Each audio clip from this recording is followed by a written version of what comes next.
Hey, welcome to the Backpack Theory Podcast, where we unpack past experiences to help define a better future. And today, we're going to be unpacking Discreetly Authentic.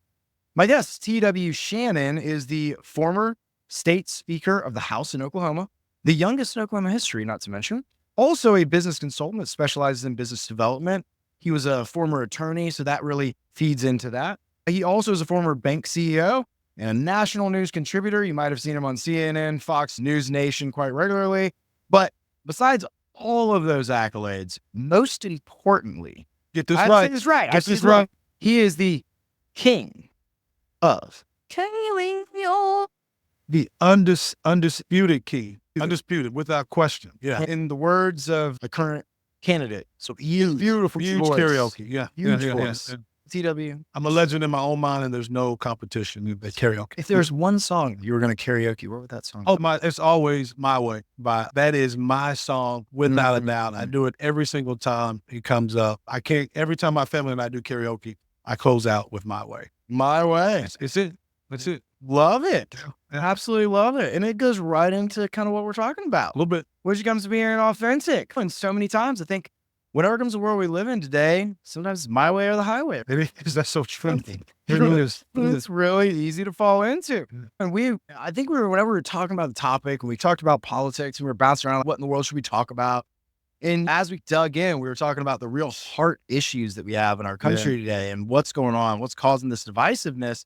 And you said something that was really interesting whenever it came to, number one, being authentic, sharing, making sure that you really are your true authentic self, but also protecting yourself from oversharing. Yeah. And I thought that was very interesting. Why don't you tell me a little bit about that exactly? First of all, and thank you for having me. I'm really honored that you think that there's something in my story that your listeners would be interested in, because I tell you, I have been blessed. I like to tell people I am God's greatest example of what unmerited grace and favor look like, because I don't deserve any of it. I've been very blessed beyond what I deserve, for sure. But for me, when I think about it, we're a week away, less than a week away. I'm not sure when we'll air, but I know right now we're a week away from a political election right now, a really decisive one. And I think as people are evaluating candidates, I think an unspoken value that has been created now is authenticity. I think people are looking for somebody who's just going to be authentic. I think we've all reserved now. We're never going to have a candidate that agrees with myself 100% of the time, right? You're never going to have that candidate that we agree on every single thing. Everybody who's ever run for office, you can find something where you go, I don't know, I like this, I like that, I don't. But I think a new American value, not just with political candidates, I think in music, I think in art, I think Hollywood is suffering from this. I think musicality is suffering from this.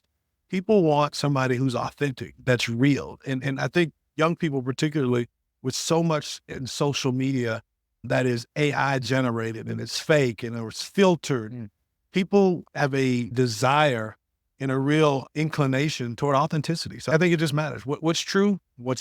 I completely agree. Yeah. And I think whenever it comes to people really seeking that authenticity, it's so difficult because you look at the older generation, right? You look at the boomers, and so many of them, I look at me growing up and I look at a lot of my peers. I'm 36, so I'm millennial, and then a lot of the younger people than me. And this concept of sharing your feelings, sharing how you feel, actually having cameras on you all the time. Growing up, dude, like we had flip phones. I went to a private high school here in Oklahoma City. God forbid the things that we did whenever we were in high school got recorded on cameras. Thank God we didn't have cameras. But I think now all of that is just exposed. And I think previously you could doctor a story or you could doctor your image and get away with it. But now that's just not something that you can get away with anymore. And so you have to be truly authentic, but also guard yourself from oversharing or looking for attention in that same regard. Yeah, I think there's something to be said for discretion, right? There's also, I think all of us, whether you're in ministry or you're in business or you're in government or you're an influencer, what you decide to share is important because, and the parts that you decide to highlight, they're important. It's not that in order to be authentic, you have to share every single detail. Yeah. But those parts that are going to be shared, that are going to be seen, if they're not true, if they're not real, I think people are going to instinctively know it. And my favorite book is To Be Loved by Berry Gordy. It's an autobiography. Berry Gordy was the founder of Motown Records. I'm a huge Motown fan. I actually enjoy my parents' music more than I enjoy my own generational music. I know you're a fabulous rapper from a lifetime ago, but I actually prefer the Motown sound to maybe the hip hop sound that was my generation. Yeah. And in that book, Berry Gordy, he took all of these artists. Many of them come from low economic slums, ghettos, and in Detroit, Michigan. And he transformed them into amazing worldwide super. He used to work at a car factory. That's why they called it Motown out of Detroit. Mm. And he said the way he did that, he created it like an assembly line where you took a raw product, you took it through a finishing, and by the end, you had an amazing product that was marketable, a marketable product at the end. And he had to train them how to be superstars, but he talks a lot about that he wanted his artists to be greater than the average public. To be a superstar at that time, you wanted to be better than, you wanted to dress better. You couldn't be seen out getting a cup of coffee like regular people because you were now a superstar. Right. That's how they were trained. I think the world has shifted now. I don't think that model would work at all anymore because people expect, because of social media, you're on all the time. We get so much background information into people's lives. I think that in order to be authentic, you got to be somewhat vulnerable too. But I think it's okay to keep those parts of your life that you don't want to see everything that happens in the TW Shannon life. Like I've got social media and everything I show you is true, but I don't show you everything. Right. And you don't want to see everything. I promise you, you don't. There's a time and a place, right? There is. Because there's differences, right? I think so many times we fall into this world of feeling like we're being authentic, but it's very easy to fall into the trap of also just looking for attention, looking for affirmation, doing whatever we can. And that can produce a very toxic environment to where basically people are just saying the most extreme thoughts they have before actually processing through those things. And once they're out there now, they're out there. And if you're a public figure, maybe you have a bad day. Maybe or you look at like Britney Spears, you look at all these other people that just need attention and they need affirmation. Whenever it comes to the difference between authenticity and attention, those two things can get very confused. And growing up, I think that there's so many times that I needed to be affirmed. I needed to feel affirmed from people that I knew in my circle, and it can get very conflicting. What do you feel like the difference is between authenticity and attention? Yeah, I had this question asked in a similar way. I did an interview and someone asked me, they said, you seem to have some wisdom beyond your years. How did you get there? What was it? And I said, number one, I had two parents that really filled my cup, who made me believe that I was the most important thing in their life. I had the parents every kid deserves to have, frankly. And so when I became an adult or even a young adult where I was making decisions, the life experiences I've had and the lessons I've had became because I didn't have a fear of failing. And I think what happens is there's an old hymn that we used to sing called Fill My Cup. It says, fill my cup, Lord. And that hymn, it says, fill it up, Lord, come and cleanse the thirsting of my soul, bread of heaven, feed me till I want no more. The thing about your cup, when your cup is full, you don't have to go out seeking the affirmation of everybody you meet. You're not always looking. And what happens is you're able then to actually be a giver. You're able to minister because when your cup is full, it starts running over. The fullness is for me, the run over is for everybody else. And I think what happens is when people don't have their cups filled, and I think as a spiritual guy, as a believer, I think it has to be filled with Christ, but Christ will fill it with the people around you that are actually living a life that is in favor of him, and you'll be filled with those things around you that actually he's ordained. But that overflow, that's what's for everybody else. But you can't have overflow until you've been filled. And if you're not filled, you become a vacuum. And so everywhere you go, whether you're on social media, you're not interested in adding joy. You're not interested in providing validation to somebody or speaking life into somebody. You're constantly seeking. And so I think that's where I think our society has missed it in a lot of regards of social media, and where the difference between authenticity and just seeking attention becomes. The reason they can't be authentic is because their cup hadn't been filled and there's no overflow. Yeah, that's really good. And I mean, genuine cup, because we live in a consumer society, and there's nothing wrong with capitalism. You and I are both capitalists, right? 100%. It's the way that a society should run. In my humble opinion, that's the way that it should run. But there is this fine line to where we fall into this over-consumerism to where we start believing that our value is basically things that are outside of ourselves. It gets away from the heart of the matter. It gets away from who you are, and it goes to what you have. And I was really It's an unfilled cup. it's an unfilled cup, and I love that description. And so I was looking over some different studies whenever it came to this idea of like loneliness, because that's what it is. You're screaming out because you feel lonely. You feel like nobody sees you. And the University of Houston actually carried out a survey of over 500 students, asked them about how lonely they felt. And loneliness is one of the biggest causes of mental health issues we have in this country right now. SSRIs is the number one prescribed medication in the United States, which is a bridge to basically help people whenever it comes to serotonin levels. It helps them whenever it comes to depression. And in this study, they asked the students about their mood, physical symptoms, and how much alcohol they typically drank. They found that those who felt more lonely also were more depressed and anxious and had more physical symptoms of more alcohol problems.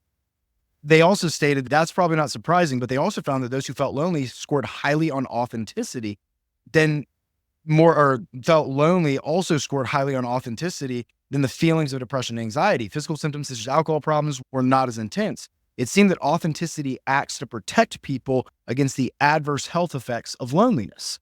And so what can happen is that the more authentic you become, the more that you genuinely yourself, the more that you figure out who you are, the more that you can actually overcome those depressive cycles in that thought of loneliness. But the one caveat to that, whenever it comes to sharing and connecting with other people, is it has to be for the right reasons.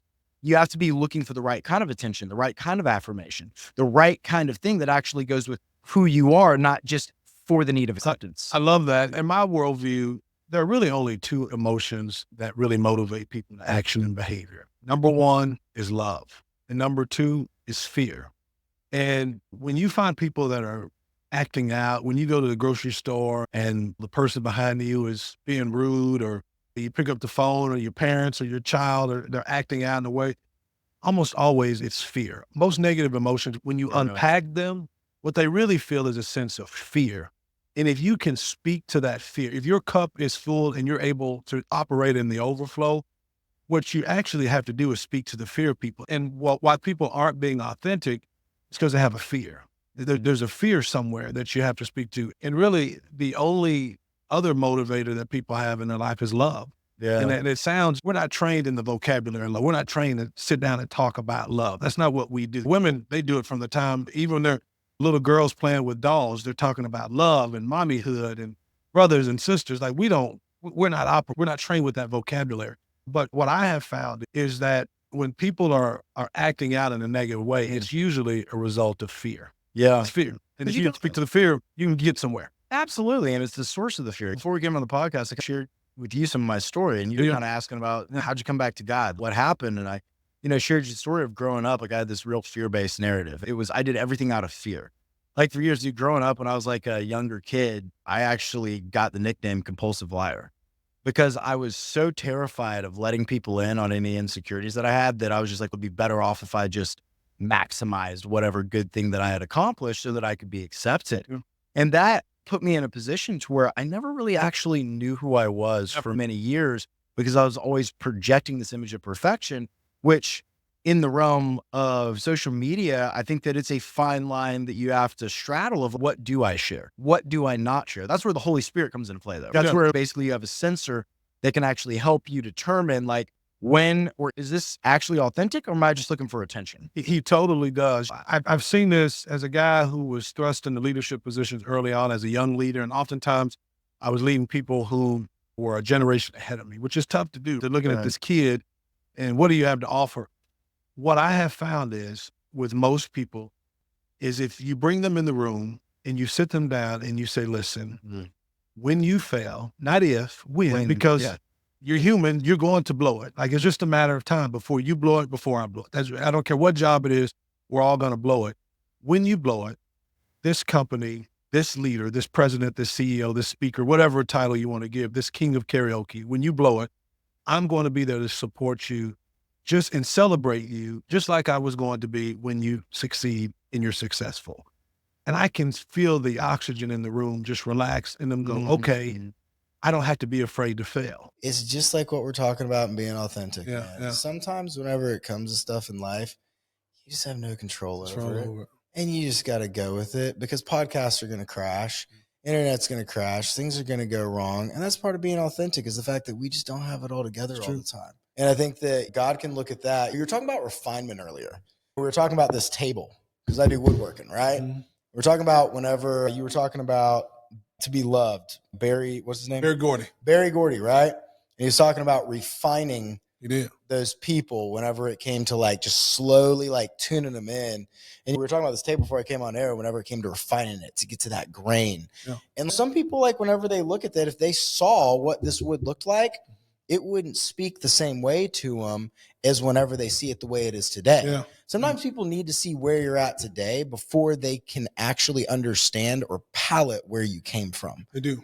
And I think that whenever we get stuck in this mindset of just oversharing everything for attention or just showing everybody every single thing, it really eliminates the ability for someone to see, man, how did that person get there? And the allure of what did you overcome? And then that's where the testimony comes into place, where you can actually share with someone, I wasn't always this way. But it takes discretion, it takes insight, and it takes the Holy Spirit to actually understand when to do those things. Totally. And so do you have an example of that in your life where you started learning how to navigate this, especially in politics and being a public figure? The Apostle Paul, to your point about what to share and when to share, how to share it, what medium to use to share it, right? There's a scriptural basis for that. The Apostle Paul says, all things are allowed, but not all things are expedient. So just because it's allowed, that doesn't mean you should do it at this particular time. Timing is everything. So I always say success is like an Indian rain dance. Timing is everything. And in social media, and I engage in social media, I'm not really good at it. So I post pictures of my family. I'll repost stuff that I do on news hits. And sometimes I'll share my thoughts on political stuff. And I share music stuff because I love music. Those are all things that I care about and that I feel comfortable that I'm going to not be too offensive. But for me, I watched the world evolve with social media while I was in public office. When I started in 2007, when I was elected, remember, there's no, Facebook is just coming out. Oh yeah. MySpace is still a thing. And there's no real Instagram that people have really heard of. It may have been out, but nobody had it. And more importantly, seniors didn't really have computers. They weren't really on computers yet. Fast forward to when I left office, just 7 years later, 2014, everybody's on social media. Everybody has a Facebook account. Our senior citizens are engaged now. And the level of scrutiny that you were under because people were paying attention. Now we had cameras in the conference rooms, in the committee rooms where we're making legislation, subcommittee rooms. There were live cameras where you could tune in from home and see your legislator, what they're voting, how they're voting. And so I saw this kind of development of exposure, and people felt, a lot of legislators felt violated by it. I remember one time being in caucus and someone standing up, I can't believe this guy, this blogger, he went to my social media post and he's talking about, that's my personal space. How can he be putting that out in the news? That wasn't meant for, we didn't even have an appreciation. No, that's public. Like you shared your public thought. But here's my point on that. I think what's happened now, every thought that we have isn't to be shared with everybody. Only God is supposed to know our thoughts, right? God knows every thought that we have. He knows our heart. The Bible says he knows the heart of man. And the challenge with social media is we're sharing so many thoughts now that it's putting people in the place of God. Like my wife, I don't need to know every thought that my wife has, right? I may think I want to know, but I probably don't. And the reason is because some thoughts are just fleeting. That may have just been a momentary thought. Sometimes our hearts are deceiving. If I knew every thought she had, that might color my perception of her. And what's happening in social media, because we've all turned on the social media, looked at a face and we thought, man, I've known that person for 25 years. I didn't know he thought X. I can't believe he supports this. I really didn't need to know every small detail about him. And so I think the challenge we have now is, and I think we're getting more sophisticated than we were 5 years ago. Absolutely. Yeah. But we've also become more siloed. I think that the bigger challenge, because it is so unauthentic, is it unauthentic or disingenuous? We run the risk of being so disingenuous on social media that what's happened is we've become siloed. So now I'm only following and listening to people who agree with me. I'm only getting information from news sources that validate what I've already thought. And really, at that point, you stop learning, because learning is really challenging my own bias, knowing what my bias is, and then challenging it. And when I'm only getting validation on what I've already thought to be right, not only does that become lonely, it becomes boring. It's dangerous. You're laughing at me. No, I shared my testimony last night with a group of guys. And as I was going through that testimony, something really impactful. So I'm a massive mental health advocate. I read a book called The Body Keeps the Score a couple years ago, really dug into what's going on with pharmaceuticals and the way that we're dealing with mental health issues, and we're over medicated, prescribed, and we're under therapied. That I love therapy. I'm a big advocate of it. However, one of the traps that people can fall into is exactly what you said, is they can fall into these circles of people just telling them what they want to hear, what they want to hear. And I was sharing my testimony last night. So when I was many years ago, I was like 20, did some stuff, got in trouble, had to go and go through like a 12-step program. So whenever I'm going through the 12-step program, I got assigned by the court a therapist. And so I go in, meet with my therapist the first day, sit down across from the guy. And in my mind, I'm like, oh, great, I'm going to go to therapy. The guy's going to tell me everything I need to hear. And I was a little manipulator, so I would always say what I needed to say. And I walk in, and the dude's sitting there, and he's, yeah, no, that's not going to fly with me. And he just starts calling me out on my BS. And I'm like, what? So I did the 20-year-old thing. I made sure that I did everything right. I said all the right words just to get through. Years later, I go through a catastrophe in my life, one of the hardest times of my life. And I go to this meeting, and at this meeting, I look over and I see that same therapist. Wow. And at this point in my life, this was 15 years apart, I was ready, and I walked up to him and I said, I need you. And the reason I needed him is because I didn't want someone that was going to tell me what I wanted to hear.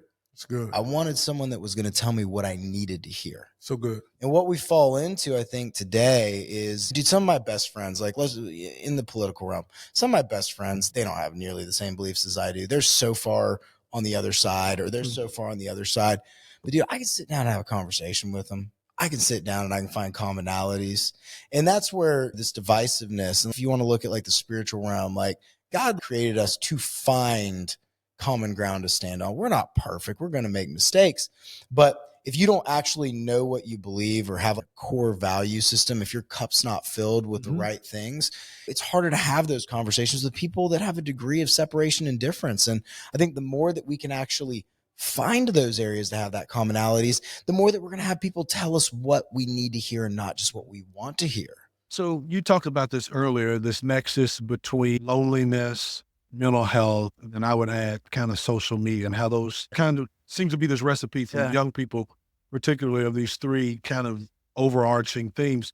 And I just think that what is missing, the missing ingredient really is community, right? And olden times, people lived in a community, and in a community, there's an expectation and there's a language that people have. And, you know, I remember I grew up in a predominantly African-American church, right? And in a predominantly Black church, when you have the gift of gab like I do, what happens is every Sunday, some little lady walks up to you and says, you're going to be a preacher one day.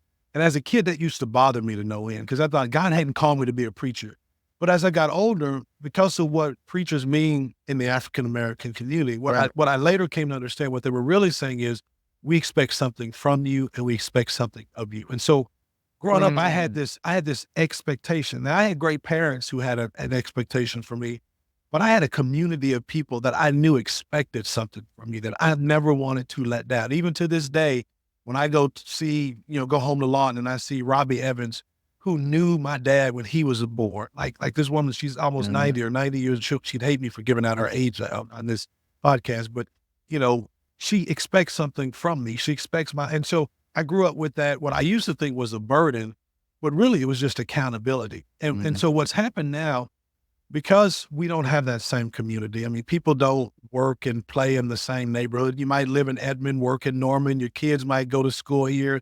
Like, that's a new phenomenon that didn't exist, 40 years ago. People worked and went to school and went to church with people in the neighborhood. Without that community, I think we've been searching for that community. And we thought social media was the answer. We thought social media provided us a community because I could count my friends. And you know what? I can get instant affirmation. I can get on social media and I can get likes. I know what to say. I know how to manipulate the algorithm. And all of a sudden, I've got 85 people who like what I have to say. That can feel good. The problem with that is the reason that's a false premise is because it's not actual relationship. In relationship, if you and I enter into a covenant relationship of any kind, yes, I can get affirmation from you, and that's a good thing. But there's also a requirement for me to give it. There's also a requirement for me to be respectful and to put my needs aside sometimes. In a digital world, it's not. It's all self-encompassing. It's all self-absorption. I'm completely self-absorbed. And so all I got to do is log in, and get as much affirmation as I want. And that's not healthy, because what happens is I lose my ability of reciprocity. I lose my ability of how to return the favor because I don't have true community. And I think that's what's missing in our society. And I think that's what people are longing for. Community. That's why people are flocking to, sports. It gives me a community. And also, you know what else it creates? The other thing that people, if you want instant community, and this is really unhealthy, be a victim. Victimhood. Because the minute I get on, I make a post about how I've been victimized, guess what? I'll get 150 people that feel victimized the exact same way. So it's become the victimhood Olympics almost. People are competing to be the most. Well, I'm a disabled immigrant who's, 7.5 feet tall, and I've got, this gender, this body, this more. I mean, it becomes an Olympics trying to see who's the most victimized of all, because they're searching for community. And I think the church, historically, that's where our communities in America were. That was the foundation of community. Now we're trying to build community around sports. We're trying to build it around coffee shops. We're trying to build it around social media interests. Politics has become the identity for people. The problem is none of that really fills your cup. It doesn't fill your cup. So there's never any overflow. It's a constant vacuum of more and more and more affirmation. Yeah, it's interesting. You touched on a few different things that I want to touch on. Number one, if we feel like we deserve access to everyone else's life, how could we ever concentrate on the areas in our life that we need to improve? That's good. Entitlement. Yeah. Entitlement, right? Like we feel like we deserve your content. We deserve what you can give me. It's not, you don't have to reciprocate it. It's just, I deserve to know what you're thinking. I deserve to know everything about you. I deserve it so that I can be the almighty judge whenever it comes to what you've done. And that's a very dangerous cycle, because you can fall into this mindset of basically wanting so much to know everything about everybody else that you then don't feel like you have to actually share who you really are. And then you fall into that victimhood mentality, right? Yeah. And that's you're right. It's like the victimhood Olympics. Like, and it's really, really sad, man. Like, I mean, there's a lot of therapists out there, speaking back to therapy, that they're just glad to take your money, and they'll just basically tell you over and over again, well, it's going to be okay. It's going to be okay. No, man, people want authentic, but they want authentic for the right reasons. There's a phrase that I coined doing a lot of research whenever it came to mental health. And, this term, I think, is what you're speaking to. It's reciprocal emotional investment. Reciprocal emotional investment. And the way that functions is that you and I are both human beings, right? You have emotions, I have emotions. Right now we're sharing, we're exchanging oxytocin, if you want to look at the hormonal exchange that we're having right now, because we're curious. We're genuinely looking at each other. Well, that emotion that we're expressing, that emotion that we're sharing, that investment we're making, how does that get filled up? Well, if you have two people that are very, very healthy, they can kind of reciprocate that. So if you're a bank, right? But you're banking with emotion. You've got so much bank. And I come to you, TW, and I'm like, hey, I need you to emotionally invest in me right now. You're like, hey, you know what? I think you're a pretty good bet. Here, I'm going to exchange my emotion to you right now. And I go, great. And then you're like, but you got to pay it back. You got to make sure that you pay it back or give it to someone else, right? Like, it's got to go somewhere. But so many times we just want, well, now you've given me your time, you've given me your attention, I'm just going to hold on to it. What happens if TW is a bank and he just keeps on giving out emotion and he's not getting refilled anywhere? Well, the bank's going to go bankrupt. So it's not just about the direct relationships you have. It's about the community and who is also investing in your bank. Because there's going to be times in a relationship, in a marriage, to where you both get broken down, you both get drained, and you look at this deterioration of the family unit. Who's pouring into the family unit? Who's pouring into those individuals? How are they actually getting reciprocal emotional investment? How's that getting exchanged? Because if people are sitting there just hoarding the emotions, then people are going to go bankrupt and the system doesn't work anymore. So making sure that you are reciprocating that emotional investment and making sure you have other people that are investing in you with true authenticity, not just telling you what you want to hear, is how growth happens in community. 100%. And so much of it, because really what you're talking about, that reciprocity, what you're really talking about is relationship, right? You think about from a biblical standpoint, like Christ could meet people and read their tea pretty quickly, right? He could meet a woman at the well and tell her, "No, you got 5 husbands. Even the 5 you got, they're not really your husband." And really what he's saying is what I think a lot of us, our cup gets empty because we've really either we're whoring ourselves out or we're making somebody else a whore. And a whore is somebody that you are giving love to without the expectation of relationship. There's no relationship there. And so I think for so many of us, our cup winds up running empty. We're not our authentic self because we're in communion with people that we're not really needing to be in relationship with. And so you don't get that exchange. There's not that healthy because so much of, the capacity to share love, which is really ministry, which is really selflessness, which is, charity, right? The Bible refers to it, the Apostle Paul, the 14th chapter of Corinthians, he calls it charity for a reason. And charity is giving without the expectation of anything in return, right? The minute that I'm giving you something with the expectation that you're going to give me something back, that's not really love. That's something else. That's fair exchange. That's bargaining. There's nothing wrong. I'm not saying that's a bad thing, but authentic love is when I do things without any expectation of anything in return. And the key to that is when you do that, when you're actually involved in ministry, when you're giving of yourself, you actually are filling your cup. And I think that's where people sometimes miss out. They don't realize that when I'm in community, when I'm in communion with a group of people or a person, and you don't have to be in community. I've got, 56,000 Facebook followers. I don't think they're all friends. I don't think I have 56,000 friends, right? There are 56,000 people that have a shared interest of something I've said or that I'm doing. But ultimately, you've got to find a way to share love. And not all of us have been given that. Not all of us have had a full cup to do that. Our cup's never been filled. And so we don't have any overflow to share with people. And I think what happens is when you find those people who are able to share that love, people are attracted to it. And I'll give you, I always go back to music references in Motown a lot.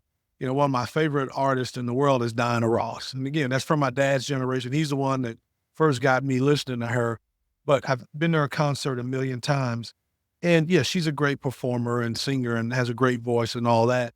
But it's deeper than that. There is a love communication that she's able to give that not every artist can. And the reason she can give it is because she's got a full cup. Right. Yeah. That's cool. Yeah. That's beautiful. I love the way you described it because there's a second part to REI. Second part to REI is if you're a bank and you're giving things out, there's only one source of unlimited love, and that's God. That's right. And, your community, everybody that's pouring in, so you can do so much. And I think we live in a world today to where people forget about that relationship that matters the most. And we fall away from it because it's easier to rely on things outside of ourselves. It's easier to rely on the likes. It's easier to rely on the affirmation. It's easier to look at all the things that we think will make her happy. And we think that's what makes us authentic. When in reality, like God's the only thing that can truly give you whatever your authentic abilities are. He's the only person who can. And what I think he gave us relationships on purpose. You think about the family unit, the wife, the father and the child, that model that he gave us, I think is so that we could be reflective of him. I think kids, their first understanding of God is really through their father. And so if dad is emotionally not available, if he's absent, if he doesn't keep his commitments, if I can't rely on his word, it's kind of how we start to see God. It's kind of how we start to envision who God is. If dad is an angry tyrant who is only interested and only shows up when it's time to discipline me when I've blown it, that's kind of how we see God, I think. And I think as we develop, as we learn more about him, as a father who tries to be a good example, falls short a lot, and thank God for his grace. But I just think that the responsibility of the family unit is to be that reflection of who God is. And so many people don't have that because we have so many families that there's so much dysfunction Mm. that cups never get full, and they don't even they cut themselves off from access to that unlimited supply of love because their demonstration of it, the model was broke. Their measuring stick is so off.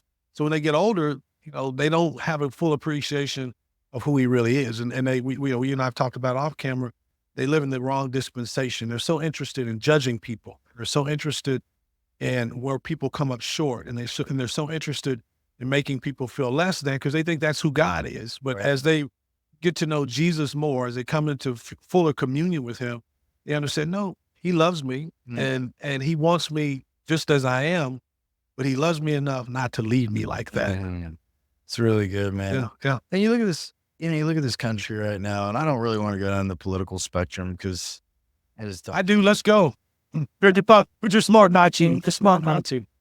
You know, but realistically, man, like, I've said this for years, like, politics are great. They're there for a function, but like, we have a heart problem in this country. Like, we got a heart problem. We do. We got heart disease, man. Like, well, literally and figuratively. Like, and we've become a society that's so quick to judge, and we're so quick to not give people the opportunity to explain themselves. And we're so quick to take someone, put them in a box, and then shove them wherever we need them to go to basically make us feel better about whatever our existence is. And it's hard to see because, dude, I went out to dinner a couple months ago with a couple dudes, and we were at dinner. Great conversation. It was for a birthday. And, the political spectrum split. Me and one guy basically on the same page, the other two guys separate page. And we're sitting down, and, the dinner was super pleasant. We get towards the end of dinner, and the conversation comes up about freaking global warming. It's the dumbest conversation ever. And they start getting into it, and one of the guys that's on one side of the table starts bringing up this news article about global warming. And the other guy that's on the other side of the table goes, well, that's incorrect.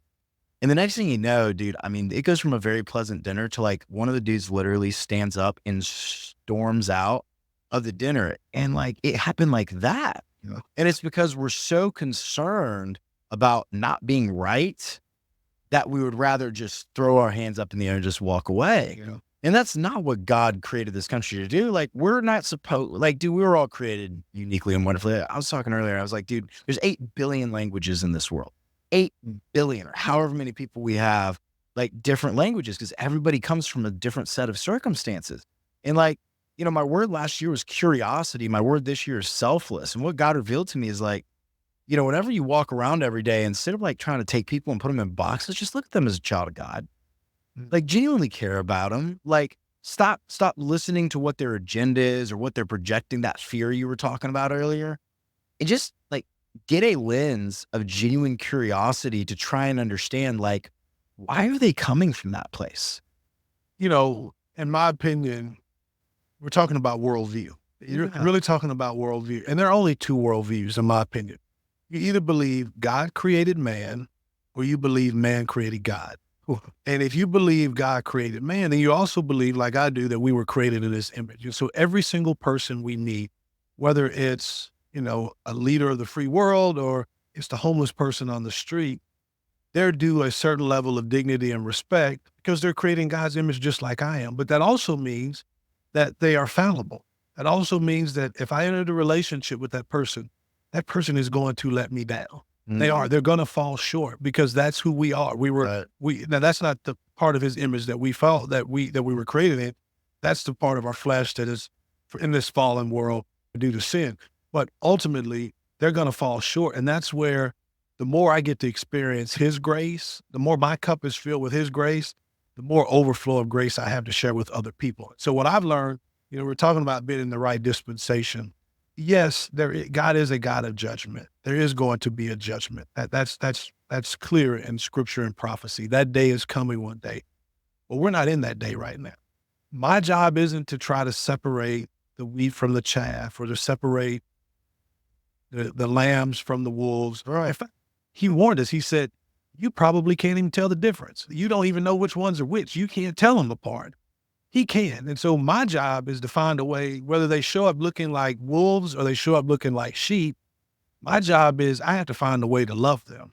And it doesn't matter if they've wronged me. It doesn't matter if they disagree with me. I have to find a way to forgive them. And I've checked the Bible. I've read the entire Bible. And I can tell you, I can't find a loophole for forgiveness. I've searched for it. It's not there. There is no loophole. And so when I meet people and they come up short and they don't live up to whatever standard I thought they should live up to, I've got to find the same grace that God finds for me on a daily basis. I've got to find it for you. And I think that's the piece that we sometimes miss. We're in the dispensation, the time that we're in right now, we're in the dispensation of grace, where we're to be bringing people in. We're to be bringing people in, not turning people away. And I think that gets lost. There will be a time, there is going to be a time where he says, that's it. You either knew me or you didn't. Depart from me. I know you're not. And people are going to have a lot of excuses of why they should be let, but that's not where we are now. Absolutely. And so it's not my job to separate. In fact, he told me I wouldn't be very good at it. So I've just learned what freed me up as a child of the church, somebody that grew up in church. And I think when you grow up in church, we tend to be the most judgmental. When you grew up in church and you had great parents and you had a great community, the real sin we often battle with is being judgmental because we think we've already arrived. I don't have to judge anybody. He's freed me from that because ultimately I just got to let him do the separating. And that freed me up from so much discord and so much consternation because he's a much better judge than I am. I love that. I got in relation to that, you do such a beautiful job. I've watched like your interview with Anderson Cooper. I watched some of your interviews at Newsmax, Fox, you kind of bounce around. And, on the subject of authenticity, learning when to say something to someone and they're in the frame of mind to like receive it. Like if you're talking like Anderson Cooper, right? Like who you're talking to matters whenever it comes to how you say things. Or if you're over with some of the folks at Fox News. Yeah. How do you really channel the ability? Because you really get called all over the board, right? I think it's a very unique thing. You're a voice of reason. How do you, if someone's listening to this and they're like, man, I got my freaking brother-in-law and he won't listen to me and I've been telling him for years, this is the way it is. Like, how do you work through like that understanding when to be discreet whenever it comes to answering or whenever it comes to avoiding discord? Well, in the my first goal is I want to find the things that we agree on. Like that we agree on some things. Even Anderson Cooper, right? There are some things we agree on. Absolutely. And my goal would be to talk about those. Now, obviously for ratings and for politics, he wants to talk about the things where we disagree. And I'm happy to have those discussions too. But ultimately, I think understanding that just because you disagree with me, that doesn't make you evil. It makes you wrong. You're wrong. But you're not evil. And that piece has always stuck with me. It used to be a while ago, if you were the left, if you disagree with the left, they used to just say, well, you're not very smart. You're not very enlightened. You're not, if you knew better, you would do better. That's kind of the MO. Right. With conservatives, if you disagree with us, we often, well, he's just godless. He's irredeemable. He's an infidel.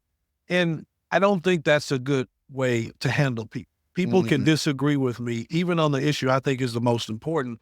I still got to find a way to love them. I still got to find their humanity and I still got to find their divinity and see them the way God sees them. And also leave room for the possibility I can be wrong. I absolutely can be wrong on things that I feel really passionate about. And so I'm always open to that. And then I've been wrong on things. I've been wrong before on a lot of issues. And that authenticity, being comfortable as a young professional, as a young leader, the hardest thing I had to learn to do was to say, I don't know. Like that took the biggest amount of confidence for me because I thought people were always looking for me to be the answer, that I had to have the answer. I had to come up with an answer. Kind of like you, when you were talking about, I heard you say when you were younger in your need to please, you were willing to not be your authentic self, to say what was needed to say so that you could perform well. And I think there was some of that as a young leader in much the same way. I felt like I had to convince you I had the answer.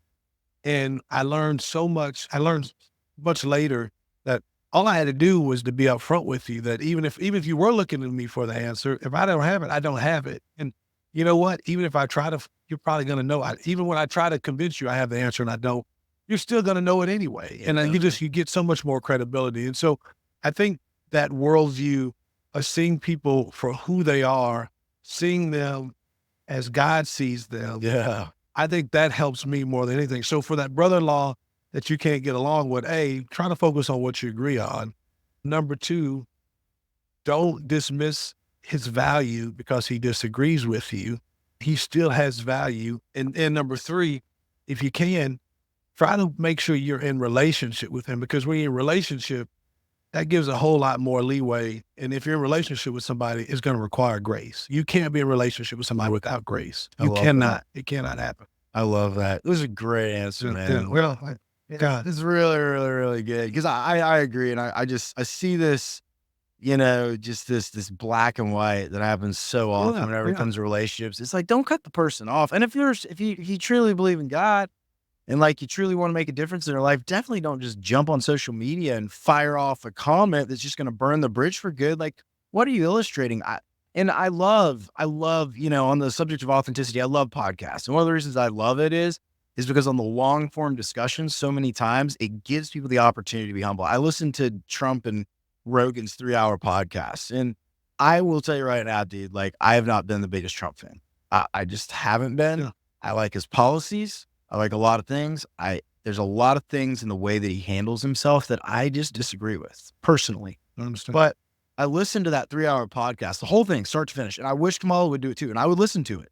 Swear to God, if she sat down and did a full podcast with Rogan, I'd listen to the entire thing to give her an opportunity so I could hear who she truly is. Because if you're sitting down on a 3-hour marathon podcast, you're going to learn about something. And one thing that Trump did that I was very, very, I admired was there was a couple times during the podcast where he was like, you know what? I don't know, but he's like, I'll find people to find it out. You know the way he does it. But that humility, that ability to be able to say, you know what, I don't know, but I'll find out. It's what happens a lot of times in politics is it's, whoa, no, it's okay. Like distract. And as a leader, you work with businesses, like as someone who's trying to actually better the world, there are times whenever the best thing you can do and the most authentic thing that you can do is say, I don't know. And I know you said you didn't want to go down the political realm, but you brought it up, not me. And I'm not going to go down that route because people know where I stand. It's no secret about my position. But I will say this. I think this election, what's different, and I think Trump brought this. I think he has changed this as an American value this season. It really started last political election too. Authenticity is a new value in politics. Now, I tell you, another new American value that came in a few years ago was diversity. I think people see diversity as a value, like it's valuable. There's some merit to it. And I think authenticity is that way. And say what you want to about Donald Trump. You compare him to his opponent this time. You can disagree with him on policy. You can disagree with him on personality, but authentic self, he's himself. Every single time he shows up as Donald Trump. I've been with him personally. I've sat across from him from a desk a number of times. I've seen him in large arenas. I've seen him in friendly audiences. I've seen him in hostile, small groups, big groups, foreign leaders, people that working at McDonald's. He's Donald Trump all the time. And I think that creates such a sense of credibility for people because I think people are looking for that more than anything now. And I think part of the challenge that Kamala Harris has this election cycle, again, take away the political side, I think she has some extreme political views, and I don't think she's able to be her authentic self, and that's why she gets why she's not an unintelligent person. She's not an inarticulate person. You don't get as far politically as she has by being those things. What she's not able to be is authentic about where she stands because she's so outside of where the American people are on her radical views. And so she's trying to amalgamate a coherent sentence that will appeal to multiple people, even though she doesn't quite believe it. Like when she came out and said she wants to build the border wall. Well, come on, Kamala. I mean, nobody believes Kamala Harris. Nobody. I mean, not even the people that love her and support her believe she really wants to build the border wall. To have to say that day in and day out on a political trail is tough to do, especially at this level that she's at. When you're running like I did at a state level, it's not quite as intrusive. But when you're running for the top spot, the leader of the free world, everything you do is under a microscope, and people really do get to know you pretty well. We know Donald. Donald Trump's been running for 12 Oh, years. yeah. We know him really well. We know, that's why there are so many, people who are Donald Trump impersonators. Like we know his idiosyncrasies. We know when he's angry. You get to know people during a campaign. And we've gotten to know Kamala Harris. And what we know is she has really trouble being her authentic self, I think. And that's why I think she's going to lose the election more than anything else. And I think people will try to say, well, it's sexism, it's racism and whatever. But I think it's her inability to be authentic. That's why she's losing. That's a really interesting perspective. And I actually hadn't had that until you explained it that way, but that makes so much sense. I mean, yeah, I agree with you. Like, and that's one of the pressures whenever it comes to the political realm is like, what do you stand for? And are you willing to actually stand behind it? Yeah. And you do have to give it to when, both people you brought up, like that is a very difficult dichotomy of like, if your party is pressuring you, hey, listen, like, here's what we want you to get done, but like, you got to stand up and say something completely different. Is that why, currently, whenever you come to the younger generation, they have this real distrust of political figures because they're starting to see this over and over again. And like, it's a lot harder to manipulate and sway them, in my opinion, than it was previously because they are so distrusted. Like, current political candidates, like how are they starting to deal with that amount of scrutiny whenever it comes to what they can be authentic about? Not well. I don't think we've quite landed on it yet. And some have figured it out better than others. Donald Trump, I think, has been a masterful because he's so authentic. So there is no, Juggling. manipulation. He can sit down and do a 3-hour podcast because he's going to be Donald Trump and he's going to say things that people don't like and he's going to say things that people like. And he's not going to wake up the next morning and issue a press release saying, I didn't really mean it, right? That's what you don't get from Donald Trump, Right. is a press release saying, well, yeah, I said it, but I don't really mean it, what I said. Like that's never happened. And so I think people are still figuring out that rubric, that measuring stick. Now, I do think that, yes, young people are cynical in a lot of ways. I mean, I'll give you an example. After the assassination attempt on Donald Trump's life, both my kids, who are pretty engaged for their age, I have a 19-year-old daughter who's a sophomore in college and a 15-year-old son who's a sophomore in high school. Both of them separately called me or came to me, and they wanted to know, Dad, is this real? Did this really happen? And it occurred to me, in a world where they are looking and viewing AI, in a world where they're looking at things where you can't tell if that's real or if it's fiction. Yeah. They really don't know. They were really coming to me to say, this is so unbelievable. This is so amazingly unreal. I need my dad to verify if it's true or not. That's when I realized and I had this as a listening kids, no, this is real. This isn't some staged deal. This isn't some political. There's somebody in this audience who's dead and others who got injured. This is a real life event. And they're like, okay, I thought it was. But it just occurred to me that they have to be circumspect. They have to be suspect of everything because you don't know what's real now. Like you can't tell. You can't. It's hard to tell. You can't believe your eyes anymore because even your eyes and I mean, I watched. My daughter sent me a video the other day.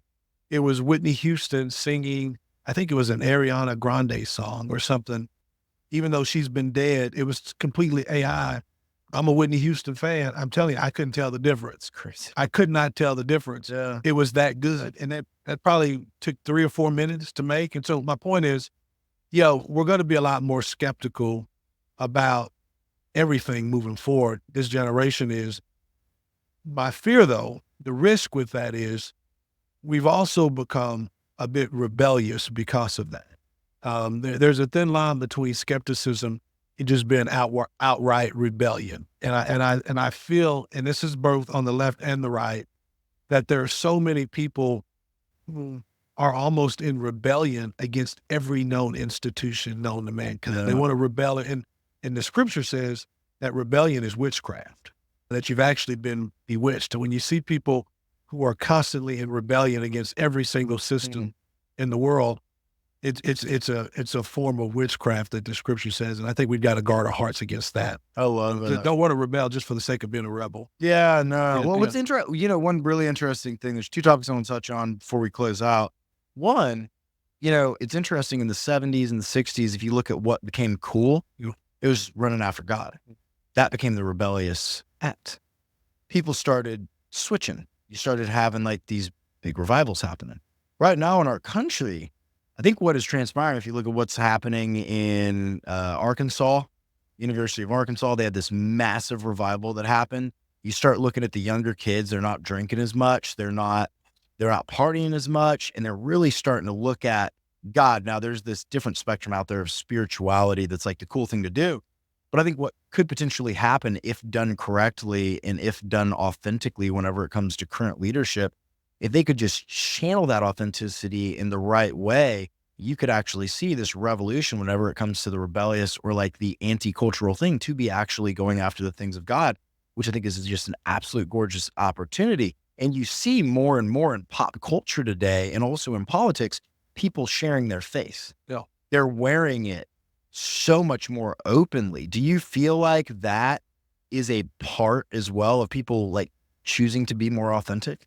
I think so. So I'll have the unique chance. This will sound like I'm name dropping here, but I'm not. Just name drop. It's I mean, it's a little bit of a flex, but so I was at Mar-a-Lago last week, and I'm there, and I'm in the same room with my childhood hero Hulk Hogan. He's there, and you got to understand, you're a little younger than I am, so you don't fully get what there is nobody who looms larger than the 12-year-old little, overweight Oklahoma City kid that I was than Hulk Hogan. I mean, this guy was the world. And when he body slammed Andre the Giant, that was like the world stood still for me. And so here I am, I'm in the room with this guy. And I got to tell you that my worldview is we're all created in God's image. I've been in the room with some really cool people and I can respect their accomplishments, but it's kind of hard for me to fangirl over people. Like because I know people are people, and I can admire accomplishments.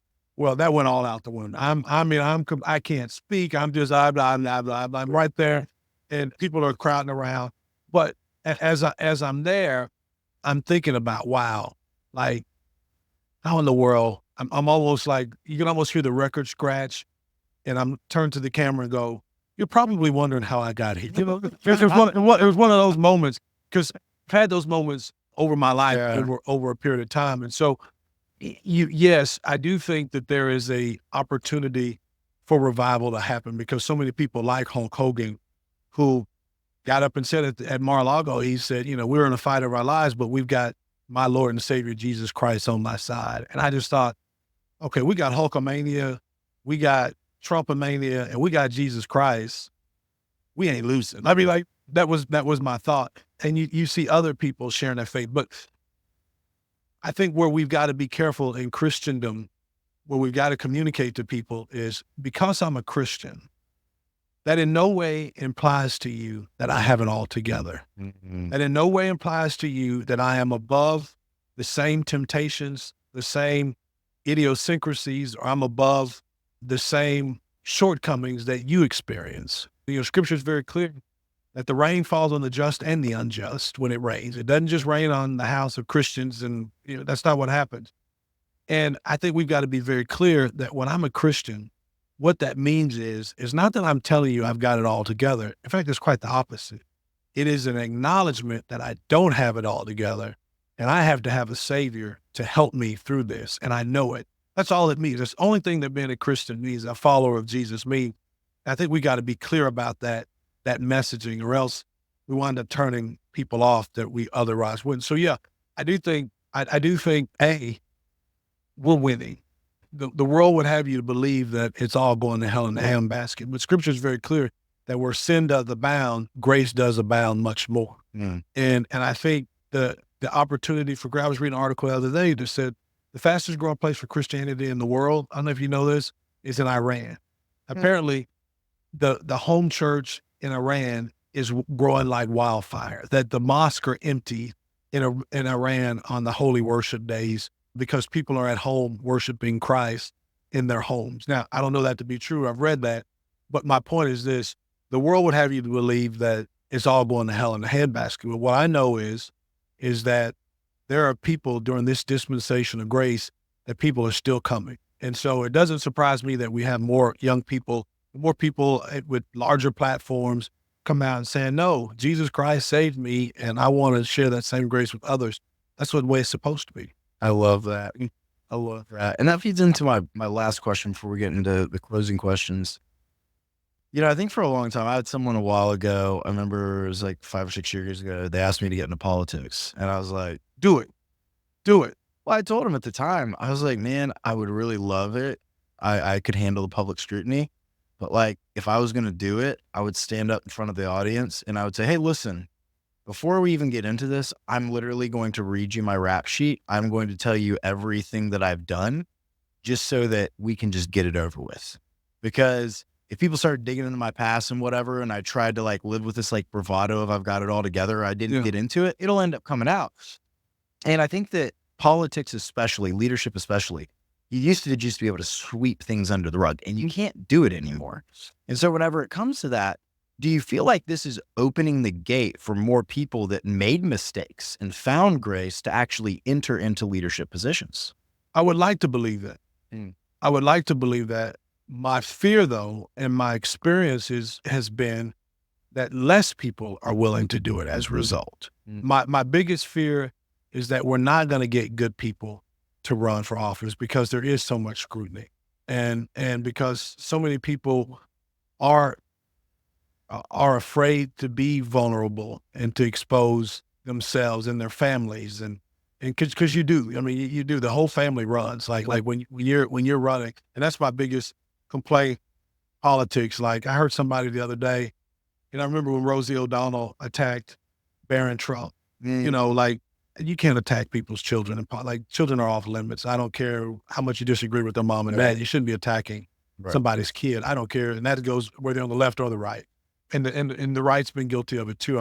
That's not a partisan comment. And so my biggest fear is that the level of scrutiny that exists now, because you are on all the time in many regards because of social media, I think a lot of people kind of scratch their head and go, Congress people make about $175,000 a year. They're traveling back and forth to Washington, D.C. on an airplane. They're having to put up with, I think less people are willing to throw their names in the hat because they can go do something else with a lot less challenge. But that's the fear. We talked about fear. That's my fear. Yeah. I'd like to believe what you suggest, that more people are going, hey, listen, we all got shortcomings. It's just, you've got some, I've got some. It reminds me of the scripture, because you were talking about, because what I love about you and your podcast is your vulnerability. And, we all have scars, and, even talking about physical scars, the more melanin you have in your skin, the more you scar. So the darker you are, the longer you scar. And so, but we all have scars as a kid, especially guys. I know, you got a scar from when you were a kid, maybe it's a surgery, maybe it's maybe it's a fall off your bike or whatever it is. And really you could look at that scar and it could be a point of pain for you. In fact, you could look at that and you could probably relive that pain that you had. That's what scars can do for you. And emotional scars are no different. Like we've all been scarred emotionally too. And you could use that scar every time you look at it. You could take it out, look at it, and relive that pain over and over, just like you did. There's another side to scars, right? A scar, in medical terms, is really a sign of healing.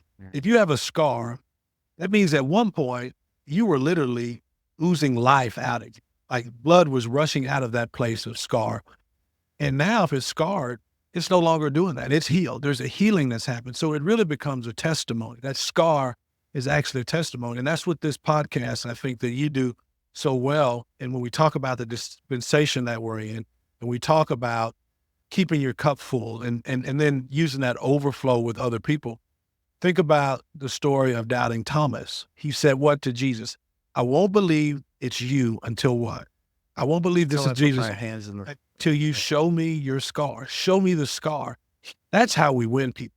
That's how we bring people in. And the scripture says we're overcome by the blood of the Lamb and the word of our testimony. When we show people our scars, that's how we win. That's our superpower. Yeah. But you talk about being authentic, and that's all that showing your scar is being your authentic self, because we all got them, but we're at different levels in our comfortability with sharing them.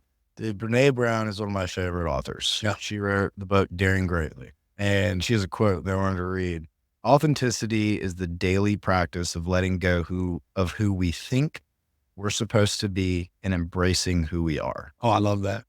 Because you're right. You know, the reason I started this podcast is I wanted to interview people that have made it. They've gotten through life. And I wanted there to be a platform to where I don't care who listens to it. I don't care what scars they're in right now. I don't care what mess they're in. You know, I want to spread a message of hope, and I want people to know that it doesn't matter where you're at today. You can change that in one moment. You don't have to keep on living in your scars from the past.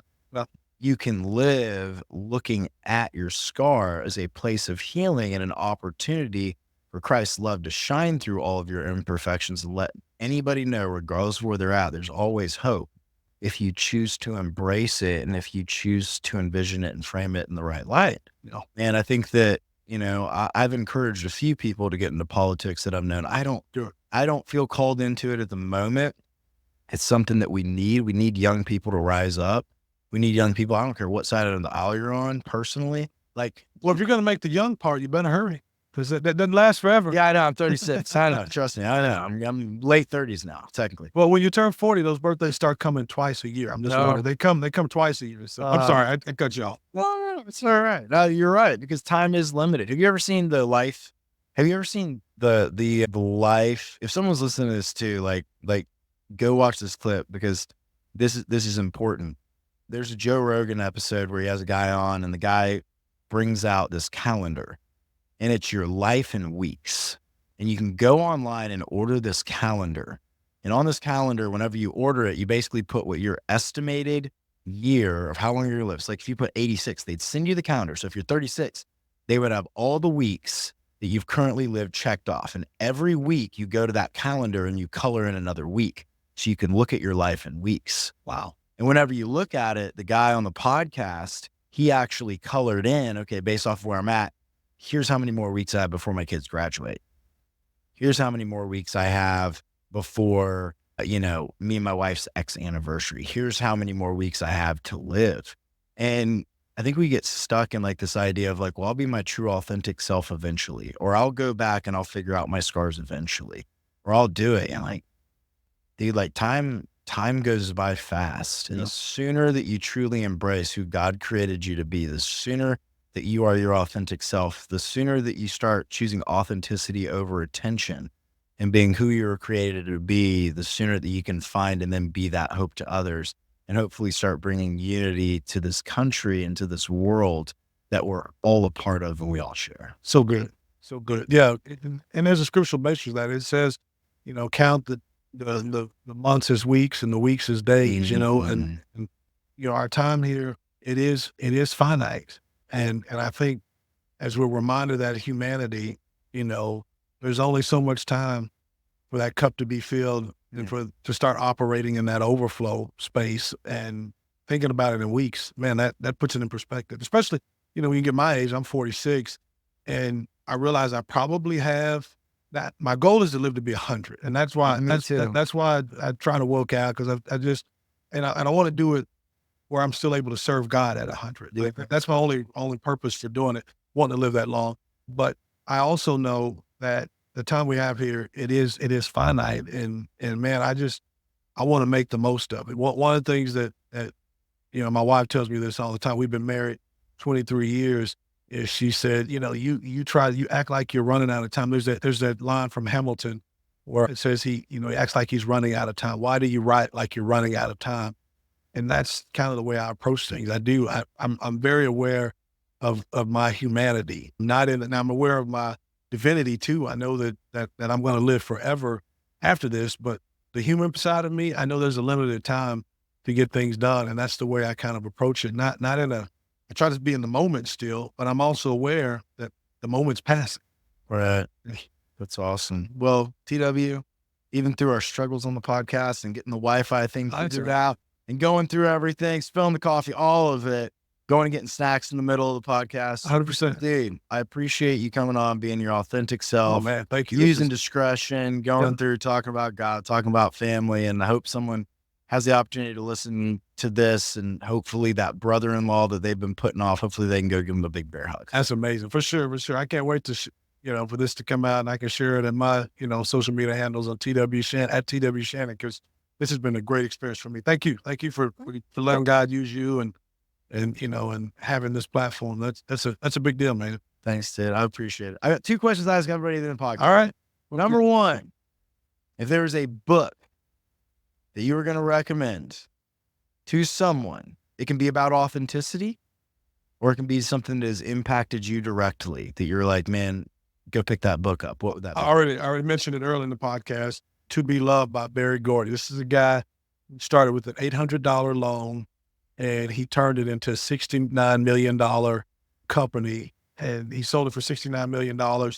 And he created superstars like Marvin Gaye, the Temptations, the Supremes, Gladys Knight, the Jackson 5. They all came out of Motown. This is a visionary guy and who is an American story. So that's always my recommended book. I love that. Second question. There's one person in your life that either illustrates authenticity to the best of your knowledge, or someone that has impacted your life the most. Who would that person be and why? Gosh, that's tough. I want to say my parents, but you asked for one person. So I'm going to step outside of that realm and go with my mentor, JC Watts. This guy, he's the real Phenomenal. deal. JC is the real deal. I had a chance to work for him during law school, my first 2 years of law school. And I got to, when you're a congressional staffer and you travel, I got to travel the country with this guy, and you see them at their worst. You see them tired. You see them, annoyed. You see them under attack from the press. I saw him when he lost, family members. And I can just tell you, the guy that people think he is, he's really that guy. And that gave me, he's the reason I got into politics, because I saw you can be authentic and still do well. You can still succeed and be yourself too. You don't have to lose yourself in the crazy game of politics. I love it. Yeah. TW, if someone's listening to this and they've listened to the podcast and they're like, TW, 60 seconds, if you're going to tell me why I should be discreetly authentic, what would you say? I would say the reason you want to be discreetly authentic is because, A, that's who God created you to be. And in this crazy world of competition and trying to measure up, you're never going to be a better version of you than the one that is the authentic version. And you're never going to be a better somebody else than you would be the authentic version that God's created you to be. And so my recommendations for people and why they should be their authentic self is because it's the easiest thing to do. It takes courage to do it, but it's the easiest thing to do because every part of your being, every cell in your body, that's what it's striving to be anyway. Yeah, that's good. Yeah. Dude, authenticity is a superpower. Vulnerability is a superpower. Yeah. TW, you display that. Please get back on the campaign trail and go run so you can get my vote. Man, I love it. I appreciate it. Thanks for having me. This is a lot of fun. Of course. Well, thanks for coming on. Well, till next time on the Backpack Theory podcast, man, it's TW. Thanks for tuning in. Till next time.